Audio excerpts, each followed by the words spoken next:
मेरी एक कविता वही है हम सबका ईश्वर। ईश्वर पृथ्वी जल वायु अग्नि और आकाश नहीं। ईश्वर पृथ्वी जल वायु अग्नि और आकाश नहीं, लेकिन जो सर्वत्र होकर भी अकेला है वही है हम सबका ईश्वर। ईश्वर की माया महिमा और शक्ति से हम सारे प्रभावित। ईश्वर की माया महिमा और शक्ति से हम सारे प्रभावित, लेकिन जिस पर समय स्थान और किसी का कोई प्रभाव नहीं वही है हम सबका ईश्वर। ईश्वर के सहारे हम और हमारे सारे रिश्ते नाते। ईश्वर के सहारे हम और हमारे सारे रिश्ते नाते, लेकिन जिसका कोई स्वामी और माता पिता नहीं वही है हम सबका ईश्वर। ईश्वर हर पल साथ है हम सबके चलता। ईश्वर हर पल साथ है हम सब के चलता, लेकिन जिससे हमारी कोई मुलाकात नहीं वही है हम सबका ईश्वर। ईश्वर न कोई राम है, न कृष्ण, न दुर्गा, न ब्रह्मा, न विष्णु और न महेश है, लेकिन जो सबके हृदय में है बसता वही है हम सबका ईश्वर। ईश्वर सूक्ष्मता में भी है और विराटता में भी है। ईश्वर सूक्ष्मता में भी है और विराटता में भी है, लेकिन जिसका कोई अता पता नहीं वही है हम सबका ईश्वर। ईश्वर समय का काल चक्र नहीं।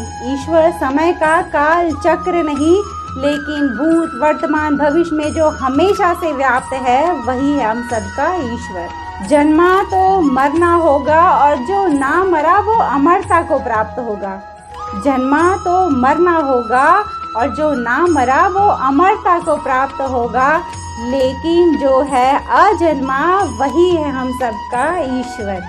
जिसका कोई आरंभ ना तो उस ईश्वर की कोई सीमा नहीं। जिसके अंदर प्रकाश और अंधियारे की गहराई, उस ईश्वर का कोई मापदंड नहीं। जिसे सुना सको, समझा सको, बता सको शब्दों से। जिसे सुना सको, बता सको, समझा सको शब्दों से, उस ईश्वर का वेदों में भी सटीक बखान नहीं। ईश्वर है निराकार जिसका कोई आकार नहीं। ईश्वर है निर्विकार जिसमें कोई विकार नहीं। ईश्वर है निर्विकल्प जिसका दूसरा कोई विकल्प नहीं। Thank you so much. आप सब ने अपना कीमती वक्त देकर मेरी इस कविता को सुना। मुझे उम्मीद है मेरी कविता आप सभी को अच्छी लगी होगी, और अगर मेरी कविता आप सभी को अच्छी लगी हो तो मेरे वीडियो के ठीक नीचे सब्सक्राइब बटन है, उसे दबा लीजिए ताकि मेरा हर नया वीडियो आप तक आसानी से पहुंच सके और मैं आप सबके दिलों तक भी आसानी से पहुंच सकूं। इस कविता में ईश्वर कौन है यही मैंने आप सबको बताने की कोशिश की है। जो मैंने लास्ट की जो पंक्तियाँ कही हैं वो मुझे बहुत सही लगती है ईश्वर के संबंधित की। ईश्वर निराकार है जिनका कोई आकार नहीं। ईश्वर निर्विकल्प है जिसका दूसरा कोई विकल्प नहीं, और ईश्वर निर्विकार है जिसमें कोई विकार नहीं। तो ये जो मेरी लास्ट की पंक्तियाँ थी कविता की वो मुझे बहुत ही अच्छी लगी। तो ये मेरी कविता मेरे और आप सभी के हृदय में विराजमान ईश्वर पर थी। आप सभी मुझे कमेंट करके बताइए कि आप सभी ईश्वर को क्या समझते हैं, क्या परिभाषा है आपकी नज़रों में ईश्वर की।